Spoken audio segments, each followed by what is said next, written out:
நம்ம விஜய் சாருடைய ஜனநாயகன் அடுத்த ஆண்டு ஜனவரி மாதம் திரையரங்குகள்ல ரிலீஸ் ஆகுது.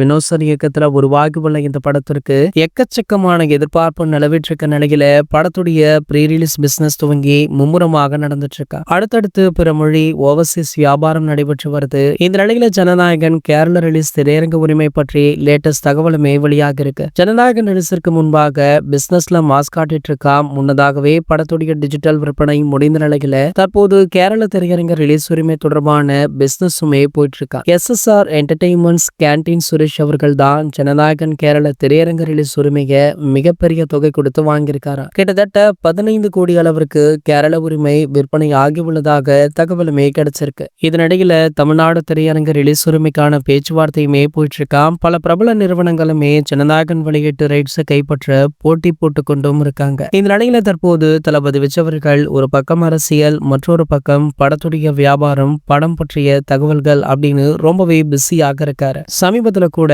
தாவேகா கட்சியில பல முக்கிய பிரபலங்களுமே இணைஞ்சாங்க. அதுல மிக முக்கியமாக பார்க்கப்படுவது அதிமுகவுடைய செங்கோட்டையன் அப்படின்றவர் தான். இவர் தாவேகா கட்சியில இணைந்ததுமே அது ஒரு மிகப்பெரிய அளவுல பரபரப்பாகவுமே பேசப்பட்டது. அது மட்டுமல்லாமல் தாவேகாவிற்கு இவர் ஒரு மிகப்பெரிய பலமாக இருப்பார் அப்படின்னு பலருமே இவரை வாழ்த்தினாங்க. இந்த நிலையில தற்போது மீண்டுமே தாவேகா கட்சியில பல முக்கிய பிரபலங்களுமே இணைய இருக்காங்களா. அதுவும் அரசியல்வாதிகள் இல்ல, பல நடிகர்கள் அப்படின்னுமே சொல்றாங்க. சோ அதன்படி பாத்தீங்கன்னா நடிகர் தனுஷ் அவர்கள் தளபதி விஜய் அவர்களுடைய தமிழக வெற்றி கழகத்துடன் இணைய உள்ளார் அப்படின்ற தகவல் தான் தற்போது சோஷியல் மீடியாக்கள்ல ஹாட் டாபிக். தனுஷ் அவர்கள் பாத்தீங்கன்னா சமீப காலமாகவே அவருடைய ரசிகர்களை தொடர்ந்து பொதுவெளியில சந்திப்பது அப்படின்னு தளபதி விஜய் அவர்களை போலவே பண்ணிட்டு இருக்காரு. ஆகையால பாத்தீங்கன்னா இவர் தாவேகா கட்சியில இணைய அதிக வாய்ப்பு இருப்பதாக சொல்லப்படுது. இது போன்ற செய்திகளை பற்றி நீங்க உடனே தெரிஞ்சுக்க நம்மளுடைய சேனலை மறக்காம சப்ஸ்கிரைப் பண்ணிக்கோங்க.